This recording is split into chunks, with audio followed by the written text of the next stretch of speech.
Hi there. My name is Shaz Barbaric, continuing on my journey through the breadcrumbs of my life. And I believe we're on the max on stories. I'm on to my audio production. So, BQH. I wanted to mention something. This is the first video of Thursday, November 29th. And, well, let's see. On the home front, we just got word that my grandma's not doing too well. My dad's mother. My dad lost his brother in April, and when we went up there to Northern California, they used to live in Newport Beach in Orange County, Southern California. And they moved up to Humboldt County, Northern California. Her and my aunt and some other family transplants from Orange County to Humboldt County. So I have some family up in the marijuana growing portion of the California northern coast. My grandma's not doing too well. She's probably going to pass soon. So I don't have much of a relationship with her. I guess it would have been nice to get to know her more. But my dad is going to go up there probably soon to visit her with my mother, which will, as it relates to this project, I won't go with them. I'll help man the fort, cash checks for their business, keep stuff going if they need me to answer phones. So that's why it's good to have family and be around family. Sometimes they need you. I didn't come here planning to help them out in that way, but we knew that grandma, she had a cancer that wasn't going away in her lungs, and so we knew it was probably within the year. So it looks like it's going to be within the next couple weeks, maybe days, hopefully weeks. She just entered hospice care, but probably not going to survive the year. So that is what as this relates to the videos. I might be able to finish this within a week, because if they go, then right now it's 1:28. I usually start these after they leave to work. They leave by noon or 1 usually. We have a slow roll to the day. We had a good breakfast today. In our old age, as they get older and I get older, we have meals together, and we argued. We didn't argue. I made a bet with my mother that Trump is probably going to jail a couple days ago, just from reading about Nixon and seeing how this is unfolding. About a couple weeks ago, I was like, you know what? There's a lot of smoke. There's probably going to be a fire. So we keep each other abreast, and it's touch and go. It's not good to stay emotionally enraged, but staying with them, start to see where they get their information from, and then I'm going to inspect those sources so we can get at the heart of the misinformation coming into our culture on both sides. They're the type of people that they're very close to their chest, and no one likes to be made a fool of. So they're not going to admit that they're wrong necessarily. You have to give them a way to save face, and that's why the other political party is important, to give people a landing pad other than the Democrats. They won't vote for anyone, or they would rather vote for anyone than Hillary. There's a lot of people like that out there. So we need to create a safe space, if you will, for the people who don't identify with the Republicans or Democrats. But I just gave them a heads up this morning. We got the news that Cohen flipped, directly contradicting Trump's statements, and so I told him probably start making plans to jump off of that ship. That ship, from all intents and purposes, it looks like it's got some big holes in it now. So that's what I'm trying to do: create a landing pad that's not just they have this blue wave idea of Democrats. So the Democrats aren't going to solve our problems. They haven't. When they were in charge, they didn't. There is institutional stuff that's beyond Democrat, Republican. These glasses are really messed up. You know what? I need to make some money soon. I could barely see through all the scratches. So, can you even see the scratches on these? Probably, maybe you can't. They're pretty scratched up. These are the one pair of glasses that have been through all the bullshit of this year. If I didn't have these, there we go. You could kind of see that. Oh, that's cool. I can see myself through there. Yeah, these have been my homeless glasses. And they're pretty good. Ray-Bans, Wayfarer, Light Force, made in Italy. Some stuff you spend money on, and it actually is worth money. These guys have outlasted all the other ones. I had some nice Burberry Burberry frame glasses. Those broke pretty quick. But Shaz and his explorations in high society. All right. I did yesterday BQH. I liked that a lot. I thought BQH, Brown Queer High, was a silly project. But what I'm realizing is between Why I'm Right, the adaptation from Orwell, and Citizen's Audit, which, well, no, Citizen's Audit's more autobiographical. It's interesting, but that's more like narrative journalism. But the adaptation from Orwell, Why I'm Right, which was, I guess, the first attempt I had 8 years ago trying to figure out where my ideas came from, borrowing Orwell's syntax. I should finish that one and add it to the 2 other books I'm selling under my own publishing company. So I'll do that once I finish this. So that would be nice. It'd be nice for my dad to see his mom before she passes, and then it'd be nice. I'd have the home to myself, and I think I can knock this out within a week. This has been like 3-4 weeks. I started this right after my mom's birthday. My mom's birthday was on November 4th. So, yeah, it'd be nice to knock this out within a month of starting. It's going to probably be 5 weeks. What's good about this is now I'm in the habit of speaking into a camera daily, which is what a podcast is. So this has been good to get the rust off or get used to this format, which the more you do it, the more you'll get used to. And I had to do this at least once. And then if people or later on in life I'm questioned about who I am, who I think I am, or questions autobiographical, now we have hours of footage. We don't have to answer the questions. Just refer them to the footage. And then maybe I'll do this once a year. Try to go over my life, see if I have a grasp on the narrative, who I am, who I think I am, who I appear to be. I have some questions here I wrote down for the end of this. Little memories that I've remembered that I can fit into areas where I might have forgotten. And also some interpretations of, like yesterday I was watching some like, I think it was it 12-year-olds play basketball, and I was thinking, you know what if children watch these videos? I talk about sex a lot and talked about that sad attempt at a threesome I had and other things that are adult. So I guess this is adult, but what would I say to children watching this? What would I say to my parents watching this? What would I say to my kids watching this? What would I say to like a future partner watching this? I don't know. Sincerity and honesty, correct, towards the truth. So we're figuring it out as we go. I'm perfect in my imperfection. Perhaps no one is perfect, but perhaps we can all be perfected. We can all be improved. That's good. Brown QH. Brown Queer High. I like that project. So the Orwell project and then the Brown Queer High project. The Orwell project was an attempt at explaining my thoughts and then also analyzing the political narratives of the American society as he was doing through his society. And then I gave up on that because I think I needed more hands-on experience in the far left and far right, which I think Occupy granted me. And this was a year or two before I joined Occupy Wall Street, before it even happened, but I was kind of predicting it from my analysis. And then I switched from that to Brown Queer High, Cut Back, Locked Up, Sent to Die. And that was me abandoning Orwell's syntax and figuring, all right, I got this. I wrote most of that book and thought, all right, time for me to transition to my own. And then I do a little bit of personal narrative. There's some overlap, but there's also, I forgot that it wasn't just the identity thing. I had some good ideas in there. I didn't like asking people to be more passionate. And because now I've approached, after making money, I've toned down. That's what the checking your blind spots. After editing out the insecurities in my own life, I think I was relying too much on emotion because I didn't have substance.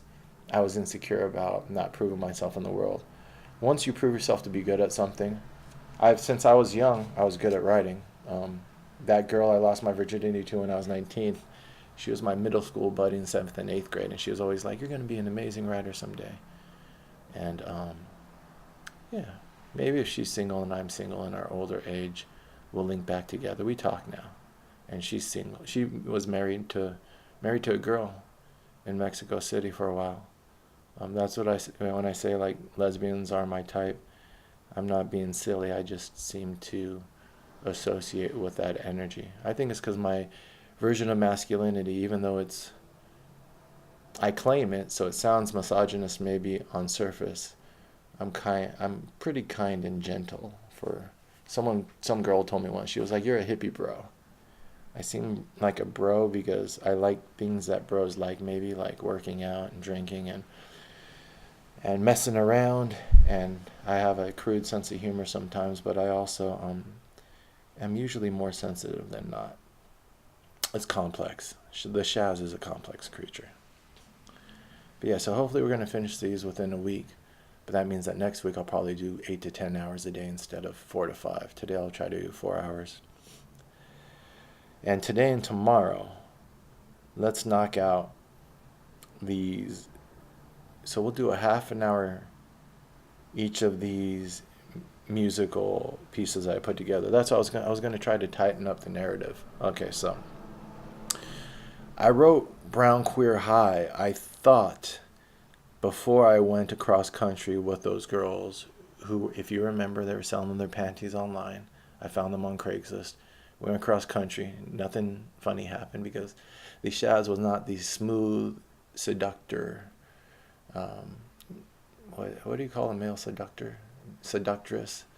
The smooth Chad that he is approaching now. I don't know. Am I smooth? Sometimes I feel like I'm in the pocket. It's like my approach to women is like my pool game. If I'm loose, I'm not thinking about it, and usually stuff goes in. But if you overthink it, you mess it up. Like this girl we hung out with on Tinder recently. I probably could have used the hookup, but I used her more to analyze stuff, and that bugged her, pushed her away. Hopefully we left as friends. I think we did. We seemed to be texting a little bit back and forth, but the romantic thing seems to be off the table. Which is good though. I'm in this mode. So back then, so right now, although I don't have the ability to get everything I want, which would be, if you have the ability to eat everything that you laid your eyes on, you'd be fat. So it's good to be selective, and it's good to not always get what you want, because what you want is not always good for you. So, but in that trip across country, that girl who seemed kind of into me, she was like starting her own playhouse in London, which is probably grown by now. We probably would have been good friends. But then these things come in and out of your life for a reason. You can only have so many friends. I only have a handful of people I keep in contact with anyways. So even if we hooked up, we probably wouldn't have been in contact. But it educated me for future stuff. And I don't think I made them too awkward on that trip across country. You figure it out. Young people figure it out. And then I hung out with Shaw. And then I worked for Mark Levine's campaign. And then I came back. I did another cross-country trip. I had a car when I drove across, so I drove the girls out. So this is 2010? And then I was like, so what was my motivation? I finished because I'm trying to figure out like as you would say if you were writing a plot of a movie, the inciting incidents. I can trace this all back. It's starting to sort of clear up, and there's still gaps, and then the next time I go over this, I'll probably clear up even more when I look over my emails. I have emails since 2004. So since I grew up in that Oregon Trail generation, I don't have emails my whole life. And I gave up the Yahoos and the Hotmail. But once I got Gmail, I've stuck with that since about 2003 or 4. So I have those for 14 years, and that will clear up the gaps, because usually I was emailing about every little thing in my life, and then you can put the stuff in order. But what was it? So if I go back to when I wrote those notes about the Iraq War, which is the most emotion and the biggest injustice in my lifetime, that's my one cause. If nothing else, we want to contextualize that, and we want to end this addiction to endless war. It's the most money. Follow the money. $6 trillion raided from our public treasury. So that is the biggest crime of our lifetime, out of which we're going to connect all the other crimes: the power brokers, the broken democratic system, the the cronyism, the no bid contracts, the Dick Cheneys, the Obamas who cover up for the past administration, because now he's playing into the financial services sector, who also profits off of war. It's all tied together. This isn't just one crime. It's a criminal way of conducting a country, which is why we're turning into a banana republic and our infrastructure is falling apart. And then in order for these power brokers to stay in office, they are promoting false narratives that are astroturfing, you could say gaslighting, whatever, which is causing more confusion. Donald Trump's a symptom. He's not the cause of all this. And if we don't keep perspective, we're going to lose sight of that. So that war really shook me up. I started using art, as I seem to always have, to challenge authority in school and in college, but now to cure myself of being despondent and also to try to break through the narrative. I wrote some good stuff, some good poetry. I wanted to write that one, Vampires in Iraq. I probably have a better work about the war that'll come out eventually, hopefully. Shaz, you need to use more assertive language. You do have a good work in you. I can sense it. And it is going to come out. One thing at a time.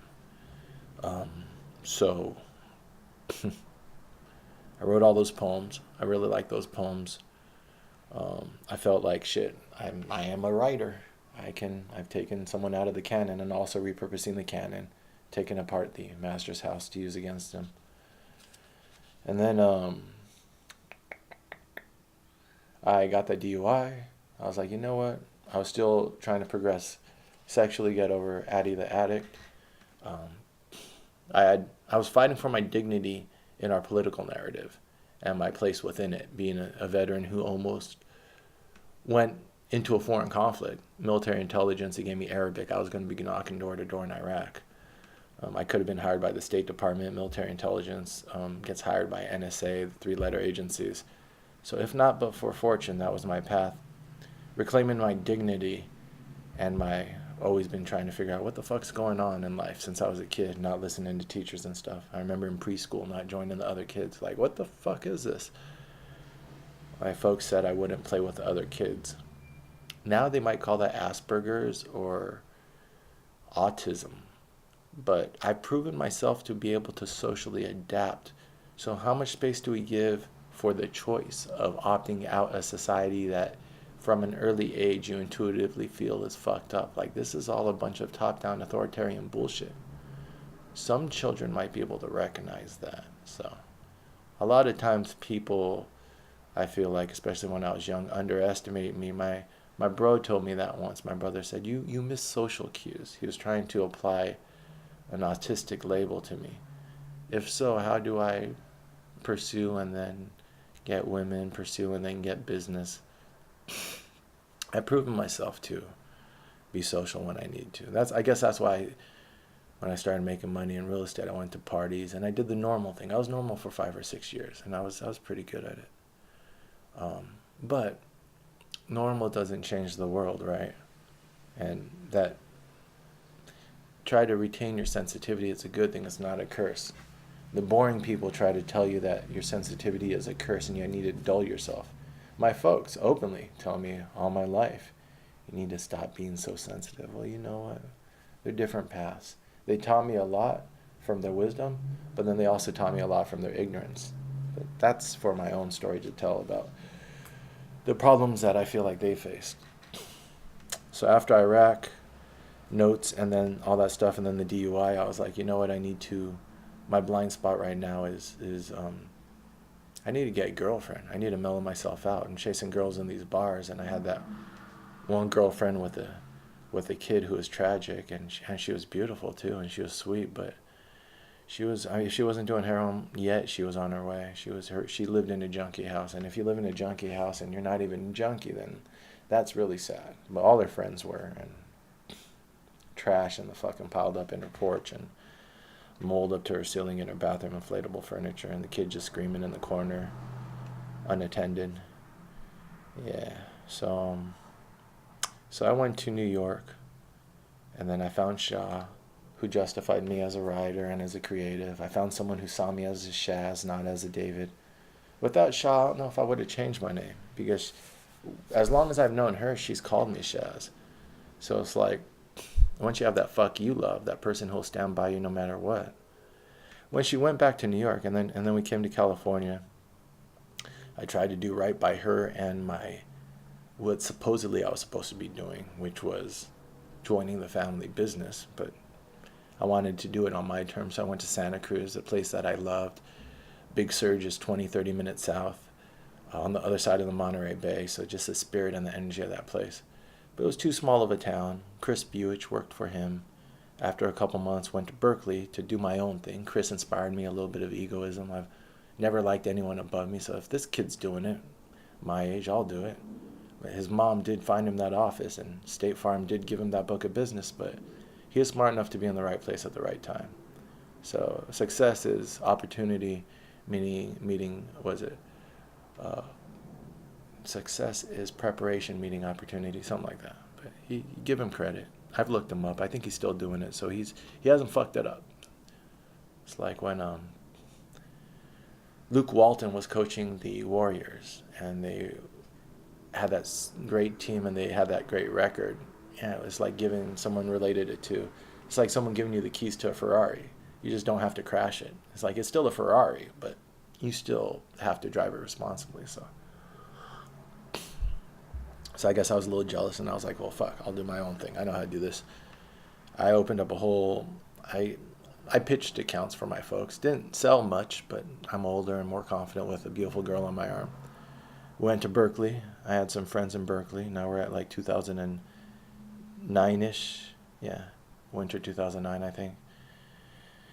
And then I had that free weed, and weed makes you question your assumptions. Doesn't make you, but it allows you to let go of shit. Look at shit differently. Oh shit, what the fuck is a hand? What is it? Oh my gosh, this is such an amazing. I couldn't even imagine someone creating this mechanically, but I'm born with two. Oh my god. And like a serving size is about, they say, like eat as much meat as your fist, and as much carbs. If you want to do a 50-50 or like 40-40-20, 40% carbs, 40% protein, and then 20% fats. It's like, oh, so you're born with two serving sizes right here. Like, this is a cup. This is how much meat you're supposed to eat. How many carbs. And anyway, stony thoughts I've had. It's like, oh, we have our serving sizes we're born with. Your hand's bigger, eat more. But although that does not relate to sexual organs, the hand doesn't. I'm pretty sure it doesn't. I've had this argument many times with Shah. She swore by it until she found the exception, and she was like, you know what, Shaz? I found the exception. Shorty's packing. But so Shah and I had fun. Smoked a lot of weed. I was like, she comes home from work one day. I'm like, Shah, I need to run for governor of California. She was like, you are high. But the idea didn't go away. I won her over. Told her to go home. She was like, no, I'm coming with you.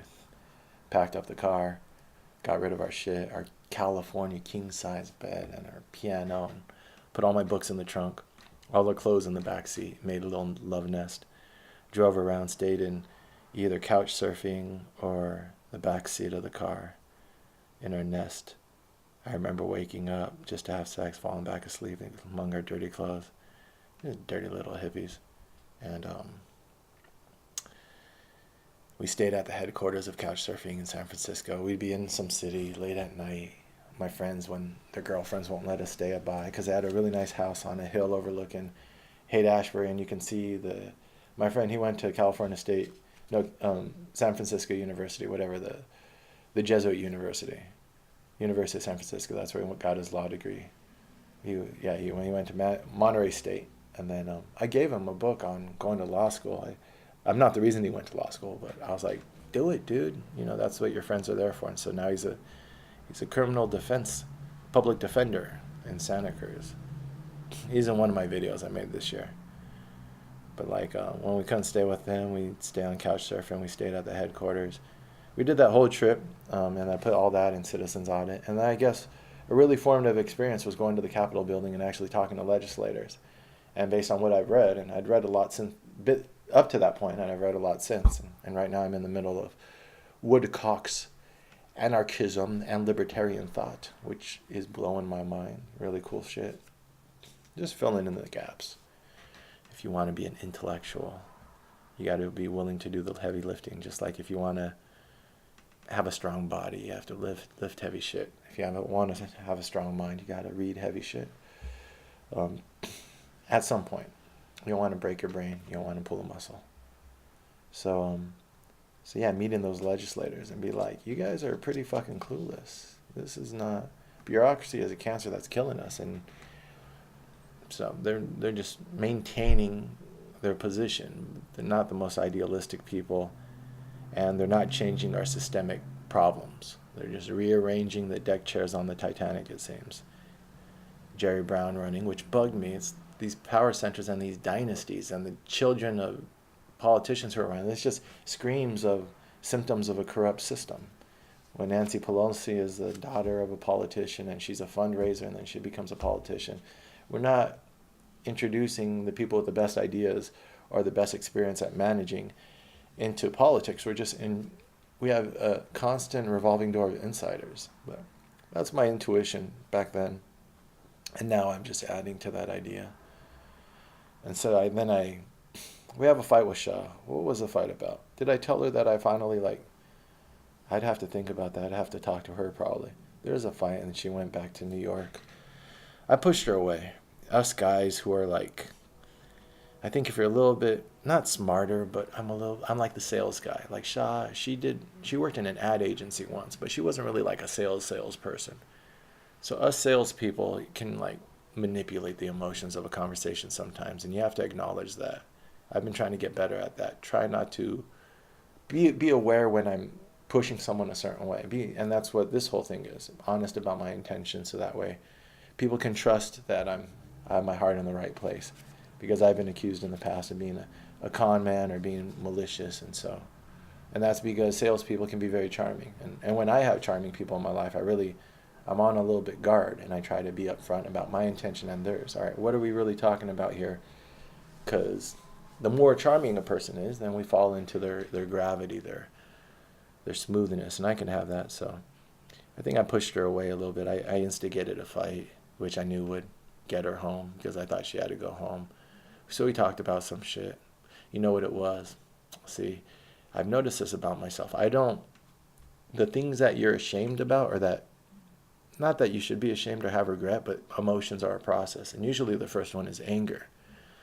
But eventually you settle on wisdom and you have no regrets. But if you allow that process to happen, so these ones that aren't quite resolved in my head, I notice they're not near the surface of memory. I have to take a minute to bring them up. Or other people have to tell you about him. There's this girl, the girl who I lost my virginity to. She came back in my life a couple of years ago. But she reminded me earlier this year of an exchange we had, which I'm not the most proud of. But I'll go over it later. Yeah, later when I'm in the New York period, when I'm doing real estate, there'll be a time to go over that. But I totally forgot about that whole exchange. And I read the email. She was like, just read your emails you sent me. I was like, I was a dick. So that real estate, when I was climbing that ladder, I was being very aggressive in business, but also with people, just very dismissive, very I was bragging to her how I was fucking girls in their 20s and I'm just maybe I'm a lion and I just eat, and just that, what can be termed toxic masculinity. So that's why I care about that stuff, because I know I have a proclivity towards it. If you're an ambitious male and you start to have a little success in your life, you could become a bit of an egoist. So you put it in front of you so you can keep an eye on it. That's what this is, putting my ego in front of me so I can watch these videos and keep an eye on it. It's not like everything I say is perfect, but everything I say has been said. And it's been said off the top of my head, so it's something. It's a reflection of who I am, November 2018. But so Shah, I brought up that I was going on Craigslist looking for someone outside the relationship. I was basically I didn't cheat on her. The only times later on I had relationships where I really acted,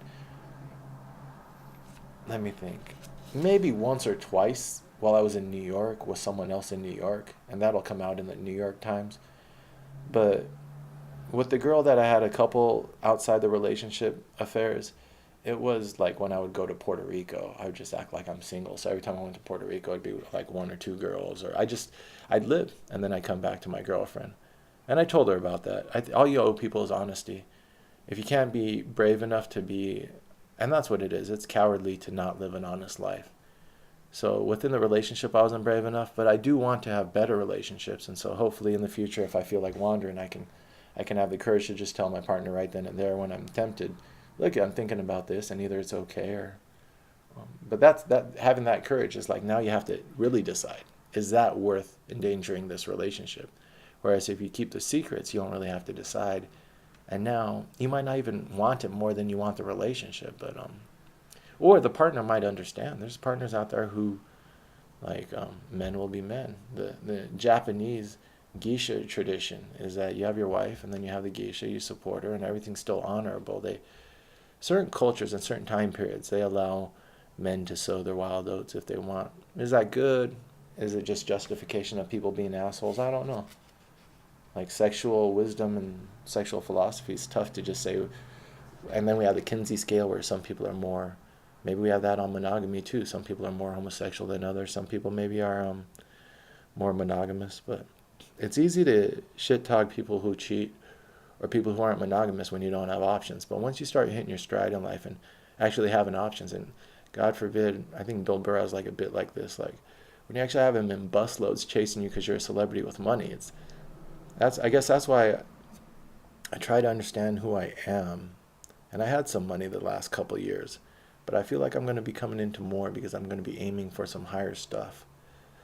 So a little bit like at the beginning of this year, I was like, I'm going to go after $1 million in real estate. But I was like, do I really know who I am? And because I know that money will shatter you like a psychedelic, like anything else. When you empower the individual who is faulted, you empower their faults as well. What I say about the current president, he's a table with 3 legs and 4 corners. So if you're a table with 3 legs and 4 corners, and the more stuff you put on top of it, the more stuff that eventually going to fall off once the weight hits those 3 legs and 4 corners. So,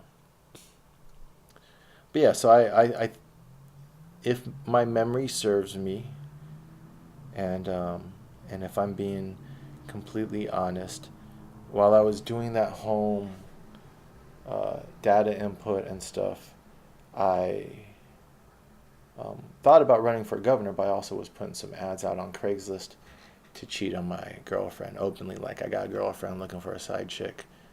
Didn't have many bites, but I don't know if she found it or if I told her. I might have told her. I might have instigated that fight. Like, look, at this is something, you should go back home because I'm not the best dude.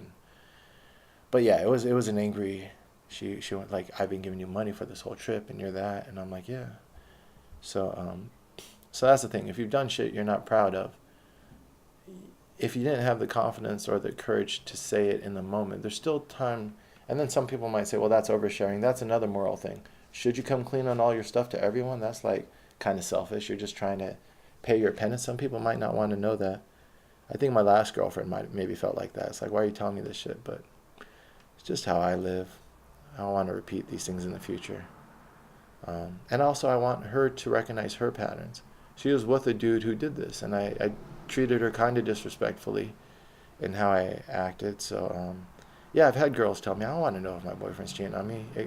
But I don't want her to get another guy, this last girl from New York, I don't want her to get another guy who treats her like I treated her. I treated her good in a lot of ways, but hopefully she could recognize this shit. Recognize some of the, like, if, I don't know. There's something in there that I think is moral. But I always want what's best for everyone, and I hope we could be friends. But me and her don't talk much, which is good, because I probably don't deserve her friendship right now, based on it, reflection of how we were. But so me and Shah, I started to notice that about myself. Oh, Shaz, you can be an asshole. I knew that, but what's the extent, you know? And then but I used that to push her away. And then I went, I lived out of my car in San Francisco, showering in the ocean, trying to get these projects off the ground. That's when I started the Orwell thing. And then I went home, finally tapped out, was like, fuck it. Oh, I tried to walk in front of Nancy Pelosi's office. Nancy Pelosi. Just what the fuck am I doing? I need some sort of protest. I hadn't given up on the governorship yet, went home, wrote that Orwell book. Hadn't given up on the governorship yet. And then got those girls to pay for the gas to go to New York. I think I told them when I was coming into New York, I was like, I got like $8 in my pocket, and they're like, yeah, you're like Madonna. Madonna came to New York with $8 in her pocket. I'm like, don't give me that shit. But I hit up Shaw. Shaw gave me a couple bucks. We reconciled because when they love you, they'll always love you. I think that summer I asked her to marry me, just drunk, kneeling in front of her, but we were just drunk in her backyard being stupid. Um, and then I went back home because, yeah, once you decide you need something else other than your relationship, you'll keep circling back, but it's just after a couple of those, we stopped it. After Puerto Rico, she came to me in Puerto Rico, and then I went to her in Puerto Rico after Occupy Wall Street. But if I didn't have her and other people in my life at my lowest points, it would have been pretty bad. So I'm lucky I have these lifelines. So, and that's her friendship. When we look back, is I saved her, she saved me a lot of times, and that's worth so much more than like a fuck buddy. So yeah, so that's what I noticed is BQH, the one I just did. After being in New York a couple months, I was like, all right, I need to get back on my grind. So I can't escape this ambition or this desire to explain the world. Mark Levine, every time I go back to the politics, it's because something happens that's super cynical. So I try to work for that campaign over the summer. Um, yeah, I went back even to the timeshare guys. I found him. I was just in Dumbo dropping Shaw off. She was working for the Shakespeare company, Shakespeare in the Park. And we saw Shakespeare in the Park. That's how I could date this too. Shakespeare in the Park that summer. We had a really good date. Al Pacino was playing The Merchant of Venice, and his mic went out, and it was the night before opening night. And he's like, there's a minute where like there's a pause, and you can tell the like sound system goes out, and he just fucking starts shouting. It's Al fucking Pacino. He doesn't need a mic. He's like, I will have my bond, or however he speaks. I can't do it. Pacino. That was a really good fucking. What's his name? The guy from the Actors Studio was there. We got to go to the after party, where everyone comes out and they have a castle in Central Park. So this stuff before I had money, this was like bougie shit that I was really totally out of place in. Until you have money, you're always kind of superstitious about being around people with money. You gotta like splash out a little bit to realize it's just money and it's stupidity. Spend a couple $100 tasting whiskey at some fancy bar and just be like, I went to a bar once and just put down $200. I was like, I think this will cover it, and then just circle like 6-8 whiskeys and be like, all right, let's just bring him every half hour and start talking to the bartender. But now we've taken the money off the table and we can just like hang out for an hour or two and talk and like just like act like a baller. But back then I was like, oh my gosh, what's that guy's name? I love the Actors Studio, but I saw him. He looks very frail in person, and that was 8 years ago. Walking around with his cane. But he still had a gravitas when he walked into the crowd, and everyone kind of like, he has his own orbit, and he had like a beautiful woman on his arm. I didn't see, I don't think Al Pacino, maybe he was there, at the after party. But we had good seats. Chevy Chase was there when we saw this show. And they mentioned the people in the audience before they start the show, and they mentioned Chevy Chase, and he stands up and he waves. And then they mentioned the mayor, and Chevy Chase stands up and waves. He's being a ham. And it was good. Yeah, Shaw was working for the public theater, I think it is, or something. But the people who put on Shakespeare in the Park, and so we got free tickets on the night of our choosing. It was really cool. They call people for donations, and Shakespeare in the Park is an amazing thing to do if you're in New York during the summer. You can get free tickets. You just show up at the park at like 6 a.m. You stand in line. They'll give out the tickets by noon. So 6 to 8 hours standing in line, and you'll get yourself tickets to one of the best free things. That and like watching SNL. You stand in line overnight, you get tickets. Man, I'm gonna still do this, the Max on Stories, because the Max on Stories is silly. And then I went back home, I guess, and the going back home was interesting. So I found a Craigslist ride. I'd given up my car. I'm not gonna move it every 2 weeks. I finally relented. I was like, here, Repo Man, take it. And they're like, oh my God, you're giving it back? No one does this. And then I was told, Shy, I need to get back home. I can't do this. I worked for the Mark Levine campaign and all this cynical, like, I was like, maybe this is my way into politics, just grassroots, this New York State Assemblyman. And then someone broke down to me, oh, well, he's just running because he knows he's going to lose to Schneiderman, because Schneiderman's going to take Cuomo's seat.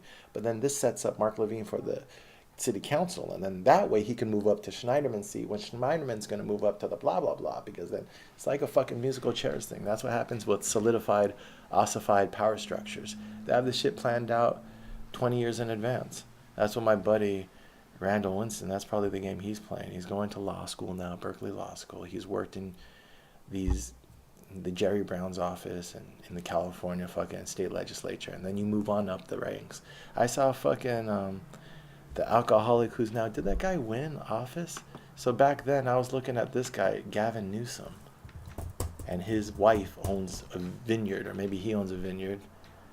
And Governor-elect Gavin Newsom, he made it into the governor's office. Check that out. And back then he was running for the comptroller or some shit like that, Secretary of State. But then he had a mess up. He's an alcoholic. He had to go to rehab for a little bit. Let's look that up. Gavin, are you going to have another fucking relapse? Or why should I talk shit about your personal life, right? But are you the most brightest and best to run, or just have you put your time into the democratic system? Rehab stint. Gavin Newsom clarifies report he went to rehab. I remember when you went to rehab, you motherfucker. I lived through that. San Francisco Mayor Gavin Newsom announced Monday that he would seek alcohol counseling and stop drinking. 2007. Gavin Newsom Vineyard. Why are you an alcoholic? Because your fucking family comes from... Gavin Newsom is fourth generation San Franciscan. Yeah, fourth generation San Franciscan and founder of Plump Jack Wines in 1992. I know, dudes, that's a rich man's occupation. There was no treatment. Gavin Newsom clarifies a report that he went to rehab for problems with alcohol. Nah, man, but you are a fucking fourth generation San Francisco playboy who put his time in the Democratic Party so you could get your plum, which was the California governorship, and now it's been given to you over and over again. These just fucking, it's interesting. And then maybe I should look at his policies and see if I disagree with his policies, but this is just not the way you run a democracy. But it's the same shit that pisses me off. So he's the next in line. Hillary was so pissed off because she was the next in line. Obama promised her. She was actually in front of Obama, but he cut in line. But we won't talk about that. Obama's a dick. He cut in line. But now it's Hillary's turn. Last year it was her turn. 2020 is her turn now. Fucking entitled brats of our political system. Yeah, and then so I went back home, and I guess I wrote BQH when I was back home. And after that, so cross country, Craigslist ride share, I found this girl who is a flight attendant and I've met some since. I had one who was my real estate client. They're flight attendants for regular corporations, but then they get hired by private, like hedge fund managers, guys with their private fleets of aircraft. And there's contractors who will send them pretty girls to, they don't have to be pretty girls, but the ones I met are all fucking stunning, beautiful women. And this girl, she told me that she was on first name basis with like Tom Cruise and these other people. And when they charter out these planes, they want a certain level of service. And so the best of the flight attendant industry can get hired on by these private companies that cater to celebrities. But you have to be usually very discreet, intelligent, to be able to deal with people of high net worth and keep your mouth shut and shit. But also usually very beautiful. And that girl was very pretty. She was getting a little older, but she was still very pretty. Back then I'm in my 28 and she's in her 30s. So I'm like, oh yeah, she's old. And as I get older, I become a little bit less judgmental about people because of age. And then, and the one who was my client in real estate, she was beautiful. She was one of the prettiest girls I've seen. And that's where, like, when you look at celebrities and you're like, oh, these people are so beautiful, you just have a familiarity because you've watched them in a bunch of movies and you think you know them. You think you grew up with them and shit. But in real life, there are some stunning people. And this girl, her and her mom, they were also good people. So I rented her an apartment and we had a lot of fun. But she was stunning. Just some people, and it wasn't even like stereotypical beauty. She was a little thicker. She was full body, but just her face and her personality and her smile, she was infectious. I could see why, like, yeah, these people snatched you up. She's a great front for stewardess as a flight attendant for like a high-end airline that's catering to rich people with money. And they gave her the keys to the plane. Not that she could take off and fly whenever she wants, but she has access to the hangar and to the blah, blah, blah. She had a good life. They were paying her really good money. You could be like a hand model, a foot model, something that pays you off of your looks, and why not, right? And she was smart. She had like a business degree and shit. And she grew up in Miami, I think, Florida. So like Miami seems like the place like New York. If you grew up around the creepers and people who hit on you since you're like prepubescent, so you figure it out how to navigate that world without losing too much of your innocence. Hopefully, that's what Shaw grew up around. Fucking people hollering at her since she was young in the streets of Brooklyn. So, oh yeah, so I'm going across country with this girl, but she has a little, I call him a kick me dog, a small little dog in her lap. And we have a couple other people, but we drop off the last person like Pennsylvania, so now it's just me and her the rest of the country. And my dumbass, I think someone was smoking weed, so I tend to run my mouth. That's what like this Tinder girl recently. Like weed will get me talking, and my mouth will get me in trouble. And if I really want to get laid, I'll learn to like, don't fuck it up, Shaz. Quiet. Go along to get along. But if I don't give a fuck, if I have more fuck it in me, where I'm like, you know what, I'd rather masturbate. Then it's like, then I'll just say what I want as like a filter. Like I guess the girls that I've messed with in my life have thick skin because at one point some bullshit's going to come out of my mouth, and if you take yourself too seriously, then I'm going to probably offend you. I don't think I laid into Tinder girl too much. I just made myself seem probably silly. I think she thought I was a little silly by the end of it. But this girl, I definitely offended. Going across country, so this is 2010. This is right before I did BQH, because I thought I did in New York, or before I went to New York, but I came back because I said something in there about Mark Levine's campaign. Yeah, 9/11 truth. Apparently she was like, I was in the airline industry at the time. Don't talk to me about that. And I was like, I'm not insulting you. It looked like it fell down by controlled demolitions. That's all I'm saying. I didn't even get into like the reasons why. Maybe it was an inside job, maybe this or that. And I was just like, it just appeared. If you look at the towers falling and if you look at the controlled demolition example, they look very similar. And then the investigation was conducted in a suspicious way. And the families themselves called for a new investigation. So there's some reasonable place that we could leave this. I don't know what happened, neither do you. And the current story stinks. So there's confiscated evidence and stuff like that. There's things that haven't been looked into. There's engineers, calling, I'm starting to listen to myself, catch myself with slippery logic. But I try to shut down that story. I try to back out, like when I told that Jewish girl earlier. That's another Jew I've been with, see?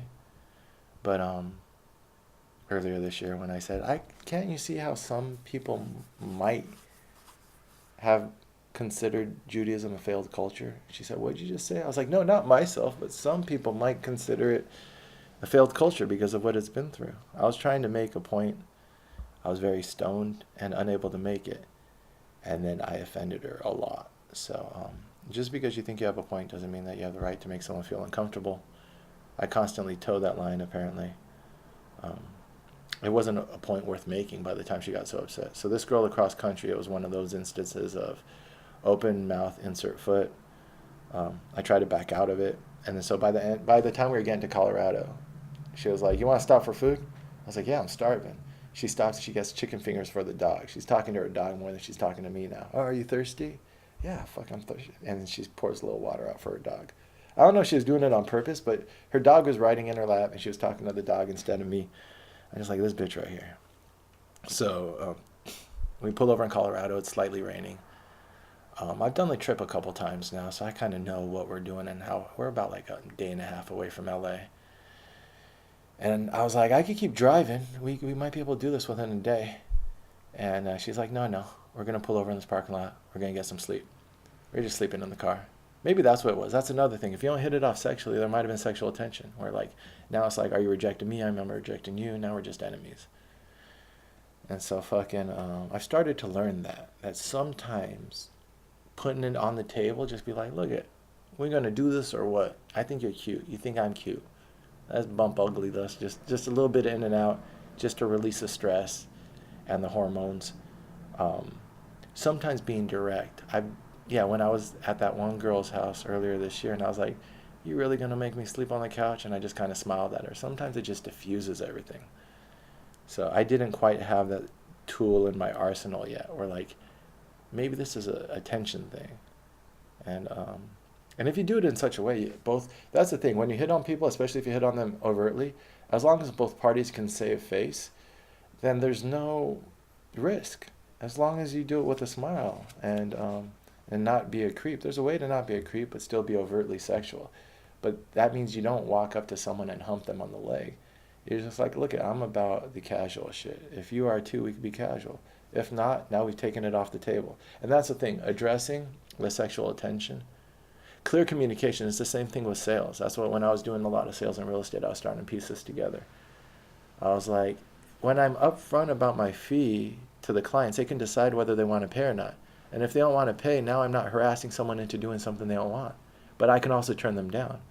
And someone else told me, they're like, act like your business has a velvet rope around it. I let certain people in.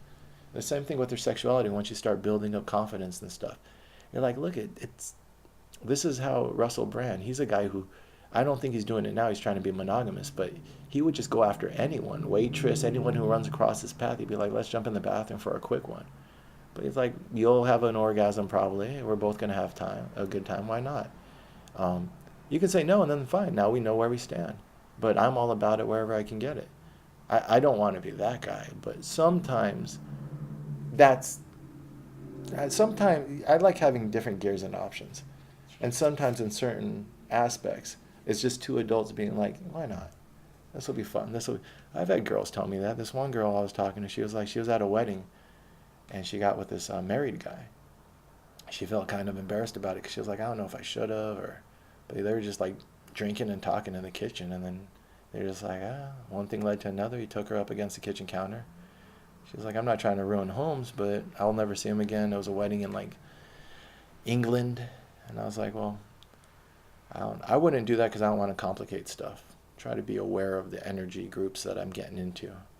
That's something I'm trying to do. That whole free love thing could get funny when you get into other people's relationships. And so anyway, so this girl, maybe that was it. Maybe it was something. Maybe it was a 9/11 thing. That pisses people off when you think for yourself and you're like, you know what, I'm not quite believing the current narrative given how much our government lies to us and how funny that current narrative is. And people are like, oh my gosh, I read some fucking article in like Cosmo or Esquire or something. If your boyfriend is a 9/11 truther, you should dump him. I was like, you're really gonna fucking police our thoughts? Let people think for themselves. Look up, Google it and think for yourself. There's a lot of funny shit about that. Anyways, so she's like, no, we're going to sleep. You cannot drive. And I'm like, fuck this girl. And this is a decision I've thought back to many times in my life because it's trusting that the universe will provide. Just like the videos before I went on that Tinder date. I was like, I need to get my dick wet. I need to like and I thought it was a physical thing. And I didn't have sex with that girl. But it was more like just a companionship thing. I wanted to feel attractive. I've been on my grind alone for a minute. And I have friends and I have people I talk to like remotely, but I don't have any. I'm just waking up, working, going to sleep. I needed female companionship, and she gave me a little bit of taste of it, which hopefully will last me another month or two. But yeah, I was like, I put it out there and met up with an awesome person. She gave me an awesome adventure and an awesome experience. And it doesn't always have to end in coitus. But so this was, I guess, me trusting that philosophy. I was like, you know what? I'm out of here. Here's the money for LA. That should get you to LA. That's what I owe you. I told her I was on the ride. I was going to give her 100, 120 or something, my share of the gas. So I gave it to her. I was like, here's the money, but I'm sorry this isn't working out for me. I need to do something else. I took my bag and my guitar. She was like, where are you going? I was like, the gas station right over there. I'll figure it out. Don't worry about it. We're not communicating. And as soon as I left the car, I felt better. A weight lifted off my shoulders. I told my parents this story recently because Lakers played Denver and the Denver Nuggets, and Chris Birdman Anderson was commenting, and he came into the story. Not him himself, but someone mentioned him. But so I'm in Colorado, outside Denver, at the gas station, just playing my guitar, just playing out my emotions, being like, I'm free. I'm like, my energy is like, because that's what people, and that's something that I've always been suspicious of. I was a late bloomer in learning how to deal with the opposite sex, but I never liked people controlling my energy. So like Addie the addict, other people, when they try to put you down, or that female way of like, and this is only me as a dude speaking from experience, is like, it's like they're after your nuts. I've had girls where they just try to emasculate you, and I'm just like, nah, dude, so I'm just like building my spirit back up. And then this dude comes by within a minute, and he's like, hey, you know any Fleetwood Mac? I'm like, no, I only know my own songs. I should learn more songs. All the songs I've been playing all my life, like 20 or so. He's like, oh, my girl, she's deaf, but she could hear certain pitches. Sometimes she could hear Fleetwood Mac. I'm like, that's cool. And he's getting a couple beers. He's like, and then after talking a little bit, I know real recognize real. He's just talking to me, filling me out. He's like, I guess I passed this test. He's like, I'll give you a ride to the gas station up the street, and I will, we're gonna call this BQH number 3, and I'll do the max next time because we only have 5 more minutes. Anyways, I'll finish this story, and this catches up to when I got to BQH because I think I needed more context, and I missed this cross country trip. At the beginning of everyday stories, I want to like remember where I'm at because this narrative is starting to catch up.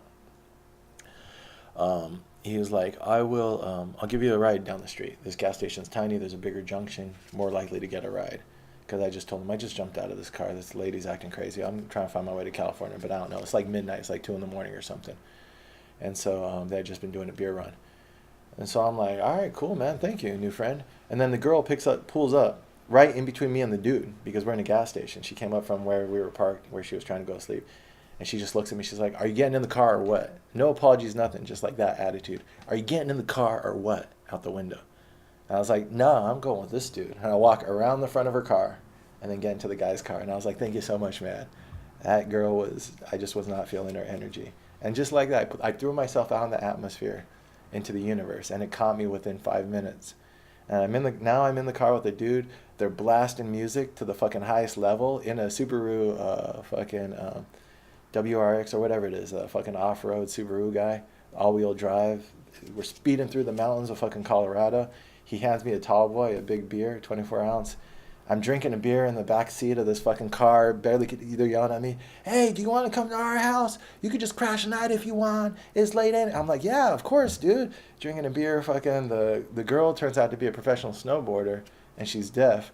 So she fucking gets sponsored by these deaf companies. I don't know, whatever. She had some good sponsorships where they put her up in a house so she can snowboard year round. So they're fucking awesome people. And I'm sitting with the kid, and he, and she goes to bed, and we're drinking and talking, and that's what it is. If you live life and trying to be an honorable, good person, like this guy just talked to me a little bit and recognized that like I tried to be a good person, and we broed out. That's what like the army and other times in my life teaches you. Like just sometimes you just have a beer and talk, just be chill. And and so while we were drinking and talking about life and stupid shit, and he's talking about his life, and I'm telling him how I got to this point, and then fucking he's like in the morning, oh yeah, he told me once, we throw parties here all the time. Anderson, Birdman was sitting just where you were sitting, just like a couple months ago or a couple years ago, something like that. But that's how he came in the discussion. He was like, yeah, that dude's partied here, everyone's partied here, this is the party house. I'm like, fuck yeah, you guys have a good life, that's awesome. And he's taking care of his girl, make sure she doesn't get taken advantage of and stuff. So he kind of like manages her a little bit. So in the morning, he points out, he's like, I knew you were a cool dude, but if you weren't a cool dude, this thing was sitting there the whole time. There's a fucking gun sitting on top of his fucking fridge, pointed like it's, like he said, it loaded too, pointed at the living room. I'm like, this motherfucker's crazy. I need to be careful at the company I keep. But just the same as he felt me out, I didn't feel like he was negative. He was just like, I could tell that he was just eyeing me, and I was just chill. He was chilling. We had a good time. And those are people that maybe you'll never meet again. And then a guy picked me up off of Craigslist the next day, drove me to Las Vegas. We had a great time. We broed out. Some older Mexican guy telling me about, I got this like older 52-year-old's perspective on love, talking about still hooking up with girls in their 20s. But then he was going to Las Vegas to try to wife a girl up who he actually had kids with, and he had 2 mortgages. So he was still trying to figure out, should I be monogamous? Should I still play the field? At his age, I tried to give him wisdom from what I heard, speaking out my ass. I mean, not that, but like, who am I to tell this guy advice on life? But again, like when you recognize respect, we humble ourselves towards whoever comes into our life, especially on a long road trip. And I left all my notes for Amnesty in his car. I had notes on how to finish that Amnesty book, and I left them with him. Spent the night on the streets of Vegas, on the side of the road. Caught another Craigslist rideshare to LA. Spent the night at Union Station, which apparently I've done a couple times in my life, drinking with illegal immigrants on the curb. I'm talking to them about their stories. And then took the train in to the Inland Empire in the morning to surprise my folks. And then I wrote Brown Queer High. So in between all of these political writings, there's a lot of living. And then there's calming down. And then Yeah, hopefully there's wisdom too.